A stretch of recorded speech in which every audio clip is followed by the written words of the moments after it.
If you're the kind of person who would cheer if cheaters in video games got cruel and unusual punishment, you better start cheering.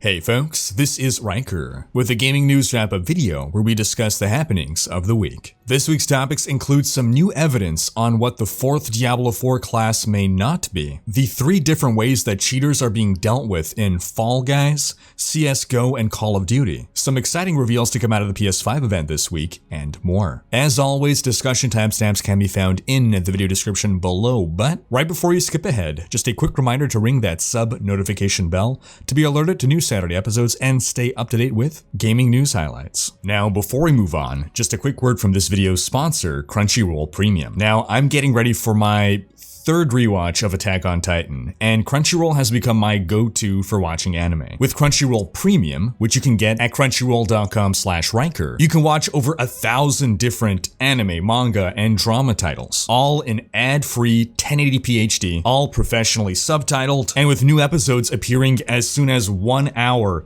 after air in Japan via simulcast. Crunchyroll Premium has even updated their subscription service to include 3 different tiers of membership. And this means that if you get in at their most basic tier of membership, which still gives you ad-free viewing of all their titles, Crunchyroll Premium is less expensive than ever. The next higher tier, the Mega Fan tier, introduces offline viewing so you can download episodes in advance and watch them when you don't have internet, in addition to other perks. And the Ultimate Fan tier also throws in an annual swag bag and more. So go to crunchyroll.com/Rhykker or click the link in the video description and get your 14-day free trial of Crunchyroll Premium now. That's crunchyroll.com/RHYKKER, and leave a comment with what anime titles you're watching currently. In our first story, the action roguelike Hades has released out of early access, and it's being very well received. On top of the gameplay itself being top-notch, people are praising the voice acting and story, which isn't common praise to see within this genre. In other news, the Tony Hawk's Pro Skater 1 and 2 remaster have become the fastest-selling game in the franchise's history, already reaching 1 million units sold. It's largely considered to be a faithful remake,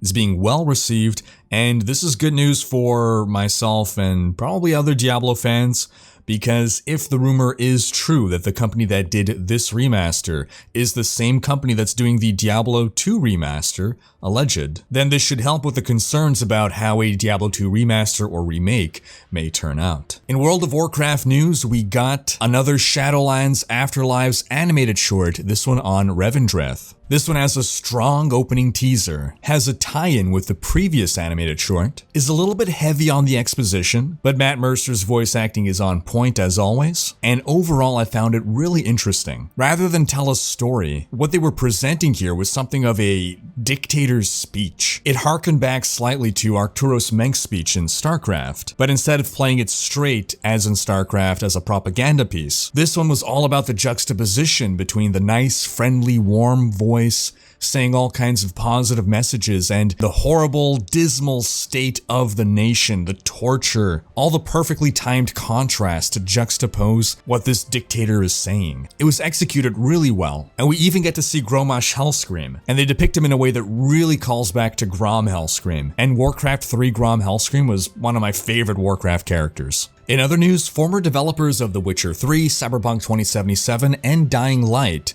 have come together to form a new studio called Starward Industries, and they've announced their first game, The Invincible, a first-person, single-player sci-fi thriller set in a retro future timeline. The game is said to be coming to PC, PS5, and Xbox Series X in 2021, and it's inspired by a Polish hard sci-fi novel written in 1964. In other news, Sony had their PlayStation 5 showcase event this week. I would say overall it was a little bit on the underwhelming side, but there was certainly some cool stuff in there. And we got a price and a release date. Depending on where in the world you are, it'll be releasing on November 12th or 19th, and it'll cost $500 or $400 for the version without a disk drive. Some of the cooler stuff we saw was a first look gameplay trailer for the DemonsSouls remake, which is going to be a PS5 launch title and a PS5 exclusive. There was a mistake in the presentation when it said it was coming to PC. We also got a teaser announcement for God of War Ragnarok, featuring the unmistakable voice of Christopher judge. And we got a gameplay demo for Marvel's Spider-Man Miles Morales, which is not generally my kind of game, but it looks like it's going to be fun. It really looks like it's going to make you feel like you're in a movie. And the strength of this kind of game really is moving you from set piece to set piece as organically as possible and hiding the fact that most of what's going on is on rails. Sony this week has also made it official. The PS5 will not natively support PS1, PS2, or PS3 games. Something that really impressed me was the Awakening trailer for Final Fantasy XVI. I'm not normally a Final Fantasy fan, but this trailer evoked strong, dark fantasy vibes, and I am fully on board. We also got the official reveal trailer for Hogwarts Legacy. I am not a Harry Potter fan, or at least I haven't been since I was a kid, but this is a Harry Potter game that does not feature Harry Potter in it and takes place in a time before modern technology, and that all sounds really cool to me. This trailer also confirms that the leak for this game from 2 years ago has turned out to be true. Onto our cheater trilogy. Let's start by talking about CSGO. A YouTuber by the name of ScriptKid created a fake cheat software, marketed and advertised it so that people would download it.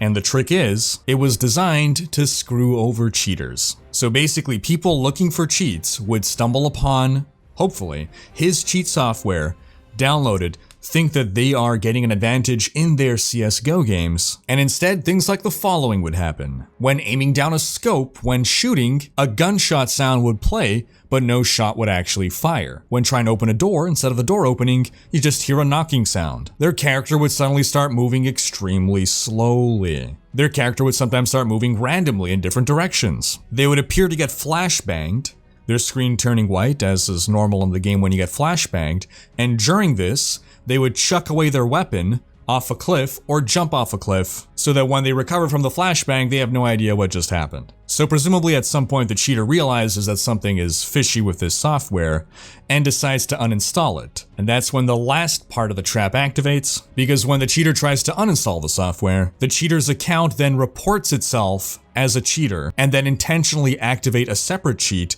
that is detected by the anti-cheat software of the game and auto bans you. I'll drop a link in the video description to the video showing the cheaters getting what they deserve. In part 2 of our trilogy, we have Fall Guys. This week, the Fall Guys devs recounted a story of how they were handling cheaters in their game. You see, they secretly launched a mode called Cheater Island in order to detect cheaters. At launch, they had some sort of cheat detection built into the game, but they weren't banning anyone right away, just gathering data carefully. They wanted to be 100% sure that they were only catching people who were legitimately cheating. So once they confirmed that it was working and only catching cheaters, they secretly launched what they called Cheater Island. If you were flagged as a cheater, you would be able to finish the game you were in, but the next time you tried to matchmake, you would only be matched with other cheaters. And all of this was a secret project. No one knew that this was actually happening. But then videos started to emerge on YouTube. People saying like, hey, what's going on? Look at all the cheaters in this game. Is this game just full only of cheaters? And then you see the person recording the video is clearly not cheating, because even if they were a cheater, obviously they wouldn't record themselves cheating. And so now these videos start gaining popularity, and the devs realize, well, how does this look to people seeing the video? Either this looks like, wow, the game is just full of cheaters that you have servers of almost only cheaters, or it looks like a non-cheater is lumped in with a bunch of cheaters, and thus their cheater island is catching people who aren't cheaters. And whichever scenario it is, the public perception of this could reflect poorly on the game, despite it being well-intentioned. And so for that reason, unfortunately, they had to stop the whole Cheater Island initiative, which saddens me because I think that's a fantastic idea. Let all the cheaters play together. So instead, they just made it that cheaters are unable to log in, and they also announced that they're now adopting Epic's easy anti-cheat system. So basically going forward, there should be less cheaters in Fall Guys. Then lastly, in the conclusion of our cheater trilogy, Activision Blizzard has continued to pursue legal recourse against cheat developers. The developer of a particular cheat website recounts his story. Quote, in May 2020, Activision Blizzard's attorneys contacted me via cease and desist letter. Considering this event, I decided to act on my already pending decision to close all sales to new customers for my product relating to Modern Warfare and Warzone. So in other words, he stopped selling new copies of the cheat, but he kept pushing updates out to existing clients. In September 2020, Activision Blizzard's attorneys had another cease and desist letter hand-delivered to me by who I assume was a private investigator, considering he knew my family members by name and made a point to showcase that he did. Also in September, I received very clear communication in a follow-up from Activision Blizzard's attorneys communicating that they would file a lawsuit against me if I didn't comply with continuation of stopped sales, as well as a complete stoppage of interaction with and updating of any products related to their clients' products. It has been made clear that stopping sales to new customers is not enough, and as much as I love my customers, I love my family more. I cannot afford to litigate with this company. I have already stopped selling products, including upgrades related to Activision Blizzard's products. I will hereby never create, test, or update products related to products owned by Activision Blizzard. So, 3 different stories of dealing with cheaters. The first is players taking vigilante justice against cheaters into their own hands. The second is the developers trying to sequester cheaters from the rest of the population, knowing you can't ever really stop all cheaters. And the third is trying to stop cheating at its source, where the cheats are being made.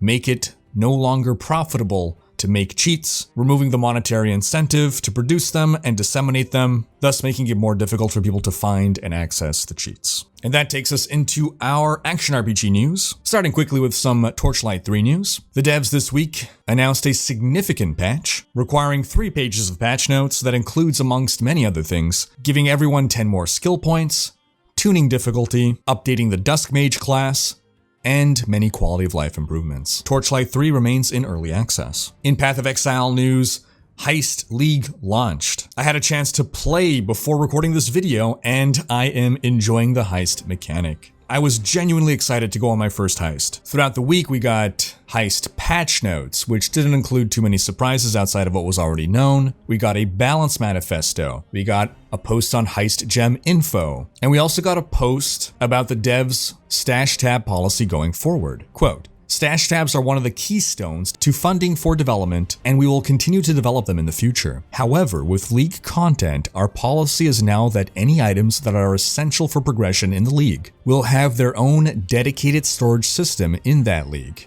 Any rewards from a League can be put into their own purchasable stash tab or any regular stash tab you already own. In Heist, you'll find a storage device in the Rogue Harbor that will allow you to store contracts, blueprints, and markers." We also had this week a new version of Path of Building come out, a branch updated by local identity. This update brings Path of Building current with Heist League. And if you don't know what Path of Building is, it's a character planning tool that serves as a quick reference, but also a way to share your build setup with other people. And a lot of build guides will use Path of Building for players to follow along with. Onto some Diablo news, beginning with Diablo 4. We know that Diablo 4 will launch with 5 classes, and 3 of them have already been revealed: the Barbarian, the Druid, and the Sorceress. We have speculated on what the last 2 classes can be. We have a full video speculating about it, and some speculation was that one of the remaining 2 classes would be the Hunter, and there was some evidence to suggest this may be the case, because at BlizzCon we saw concept art for a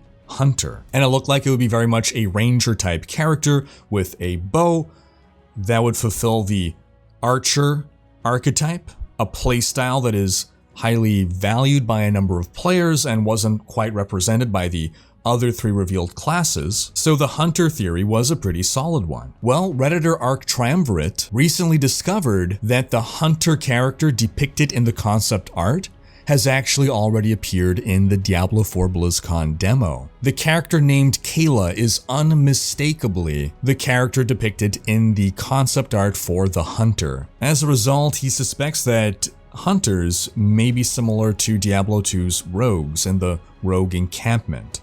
NPCs, potentially even a hireling. And with this revelation, it certainly seems unlikely now that the Hunter will be a player class at launch. Now, it is true that Natalia the Assassin appeared as an NPC in Diablo 2, and then in the expansion Lord of Destruction, the Assassin class was added. But again, there was that degree of separation between the character appearing and the reveal happening. But overall, I still feel this is a strike against the idea of the Hunter being a playable class at launch. I feel this means that the Amazon now is even more likely to be the class to come in and adopt that Ranger archetype. It also makes me question whether they're going to bring back Diablo 3's Demon Hunter. Are you going to have hunters and demon hunters, or might they want to avoid the similar nomenclature? In Diablo Immortal news, BlizzPlanet's Medieval Dragon noticed that the Diablo Immortal Google Play page was updated on September 14th, and this was after updates on August 24th and August 26th. He theorizes that this is related to the internal playtest within Blizzard. That with everything going on with the work at home orders, Blizzard employees are able to get special access to download Diablo Immortal from the App Store. He believes as well that this means that the internal playtest is not yet over, but I do suspect that this has implications that things are happening, things are heating up, and maybe we're not too far away from external testing starting, whether that's going to be closed beta under NDA or otherwise open beta. He also caught that on September 15th, the Android's developer blog spoke about a new tool that they have in beta that Blizzard Entertainment and NetEase helped beta test, and that this tool will help optimize Diablo Immortal across different hardware. Overall, it seems as though things are heating up with regards to Diablo Immortal's development and potential release. And ending on some cool things in the world of Diablo, Redditor Slammer_22 shared this sculpture of the Butcher that he made himself. And we also had a new episode of Diablo 2 come out last week by Carbot Animations. And that's gonna wrap up this week's video, but do be sure to have checked out last week's video, in which we talk about how Diablo's creative side, narrative side, is hiring more and more former Witcher 3 developers. Thanks for watching. Special thanks to my Twitch, Patreon, and YouTube supporters for making these videos possible. If you like what you see on this channel and want to support the creation of more content, you can consider pledging on YouTube or Patreon and unlocking behind-the-scenes content, monthly virtual hangouts, and more. If you enjoyed this video, please share it, check out these other videos, and subscribe to join Rhykkers Raiders for more gaming content.